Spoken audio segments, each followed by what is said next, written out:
Hello everyone. Medical laboratory technician grade 2 വിജ്ഞാപനം വന്നിട്ടുണ്ട്. Last date of application വരുന്നത് ജനുവരി 1, 2025 ഇപ്പൊ ലാസ്റ്റ് ഡേറ്റ് വരെ കാത്തിരിക്കാതെ എലിജിബിൾ ആയിട്ടുള്ള കാൻഡിഡേറ്റ്സ് എത്രയും പെട്ടെന്ന് തന്നെ അപ്ലൈ ചെയ്യേണ്ടതാണ്. അപ്പോൾ നമുക്ക് ഈ ഒരു പോസ്റ്റിലേക്ക് അപ്ലൈ ചെയ്യേണ്ടവർക്ക് വേണ്ട ക്വാളിഫിക്കേഷൻ എന്താണെന്ന് നോക്കാം. ക്വാളിഫിക്കേഷൻ വരുന്നത് MLT സർട്ടിഫിക്കറ്റ് കോഴ്സ് ചെയ്തവർക്ക് അല്ലെങ്കിൽ diploma in MLT, BSc or MSc in MLT ഒക്കെ ഉള്ളവർക്ക് അപ്ലൈ ചെയ്യാൻ പറ്റുന്ന ഒരു പോസ്റ്റ് ആണ്. നമുക്ക് ഇതിന്റെ ഒരു എക്സ്പെക്ടഡ് സിലബസ് നോക്കാം. മെയിൻ ആയിട്ട് 3 ഏരിയാസ് ആണുള്ളത്: പാത്തോളജി, മൈക്രോബയോളജി ആൻഡ് ബയോകെമിസ്ട്രി. പാത്തോളജിയിൽ വരുന്ന ടോപ്പിക്സ് ആണ് ഹെമറ്റോളജി ഉണ്ട്, clinical pathology basic techniques, then histo technology, cytology, cytogenetics, blood banking. Then microbiology എന്ന പോർഷനിൽ വരുന്നത് ജനറൽ മൈക്രോബയോളജി ഉണ്ട്, ബാക്ടീരിയോളജി ഉണ്ട്, പാരസൈറ്റോളജി ഉണ്ട്, mycology, virology.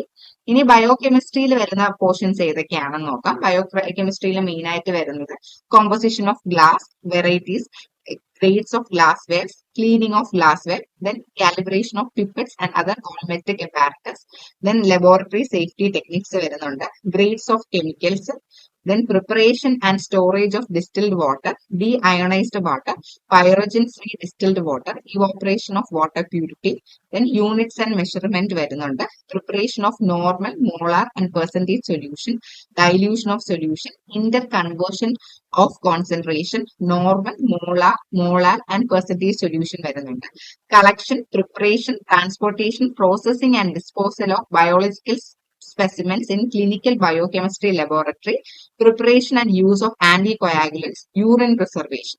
Then laboratory instruments നെ പറ്റിയുണ്ട്, റേഡിയോ ഐസോടോപ്സ് വരുന്നുണ്ട്, ബഫർ സൊല്യൂഷൻസ് വരുന്നുണ്ട്, ഫിസിക്കൽ കെമിസ്ട്രി ഉണ്ട്, digestion and absorption of carbohydrates, proteins and lipids, then chemistry of carbohydrates, proteins, lipids and nucleic acid, then metabolism of carbohydrates, vitamins and coenzymes, nutrition, nutritional importance and calorific value of food, hemoglobin, then porphyria disorders വരുന്നുണ്ട്, then enzyme classifications, isoenzymes, hormones, molecular biology, then urine analysis വരുന്നുണ്ട്, gastric juice, stomach tubes, fractional test ഒക്കെ വരുന്നുണ്ട്, then analysis of calculi, urinary and biliary calculi, then electrophoresis, chromatographic techniques വരുന്നുണ്ട്, infection, immunity, antigens, antibody, immunoglobulins, complement system, structure and function of immune system, then immunological methods and related techniques,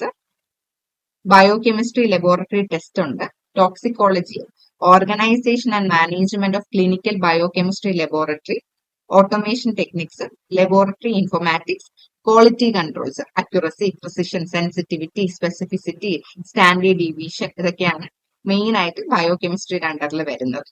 അപ്പം നമുക്ക് ഇതുമായിട്ട് related ആയിട്ട് ഈ സിലബസുമായിട്ട് relate ചെയ്തിട്ടുള്ള നിങ്ങൾക്ക് refer ചെയ്യേണ്ട books, expected reference ഒക്കെ നമുക്ക് വരും വീഡിയോസിൽ ഡിസ്കസ് ചെയ്യാവുന്നതാണ്. Thank you.